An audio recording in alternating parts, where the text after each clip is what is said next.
Oxford professor this week warned that students must break the spell of decolonisation theory in education. Professor Nigel Biggar, who is Regis Professor of Moral Theology, said the ideology which he says is rife in education is anti-rational and should be open to interrogation. Decolonisation isn't just an eccentric idea confined to education, though. This week, the city of Edinburgh apologised for its past role in slavery and colonialism. This shows the institutional power the concept holds itself. But is it sound, or is it merely undermining the West's self-confidence and painting an inaccurate image of the past with potentially disastrous consequences? Now, joining me is Elliot Reid, who is the founder of Black History School, which is an educational resource in favour of the concept of decolonising education. Thank you so much for joining me. Thank you for your time today. Can you please paint me the picture? What to you is Black history? What to me is Black history? Yes, because your organisation is centred around that, isn't it? Yes, my tutor, my teacher, Robin Walker, he expresses to me quite clearly Black history in the context of, say, Britain and being a British person would be my take or the collection of the information I have gathered on the history of the predecessors of Black individuals who live in the UK, so majoritively West African and West Indian. Obviously, Black history is a massive topic. It's much larger than what I've covered, but for myself, that's what I've covered for the education of myself and individuals who want to learn from our content. Okay, so is your organisation, Black History School, looking to put more of this so-called Black history onto the curriculum? No, is that the same as decolonising the curriculum? No, the curriculum was actually set up in request of the school that I went to. So I went to a school in Gravesend, and they wanted more information on the heritage of the Black children in their school. And I'd been studying Black history for some time, so I set it up for them and for the education of individuals of the West African diaspora, such as myself. And then it's an optional tool for schools to use to educate their children on Black history.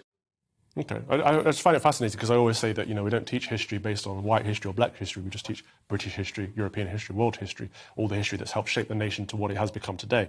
But on the basis of that, do you think Edinburgh, in your opinion, was right to apologise for, well, essentially the sins of their fathers?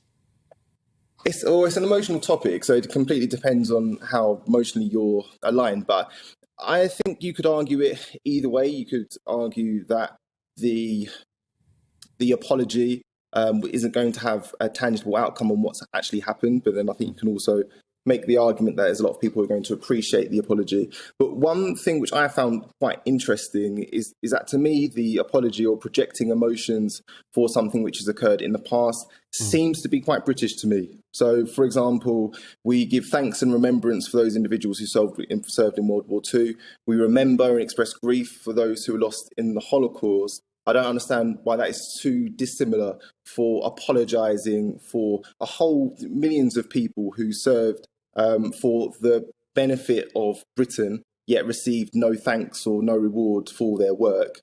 I suppose that comes down to, Elliot, because we're remembering the horrors of war and remembering the people that fought for us to survive and for our way of life to survive. Whereas this apology, the Lord Provost said, he apologised to all those who suffered profound physical and mental abuse from the city's past involvement in colonialism and slavery. I mean, he's apologising to people who don't exist. No one alive suffered physical and mental abuse from slavery, from the transatlantic slave trade at least. So it doesn't really compute, does it? It doesn't make much sense. So that's the reason why I think there's both sides. So once again, there's the individuals who did serve and died in World War I and World War II. Hardly of them are alive today, but we still express thanks for them improving the life that we live today. And when it comes to, say, for example, my ancestors in Jamaica, there's no doubt about it that their work has significantly changed the way that British people live and the luxuries that they have to live with. So I don't understand, once again, the difference between a remembrance, a thank and an apology. I think someone has to distinguish that to me to make the argument.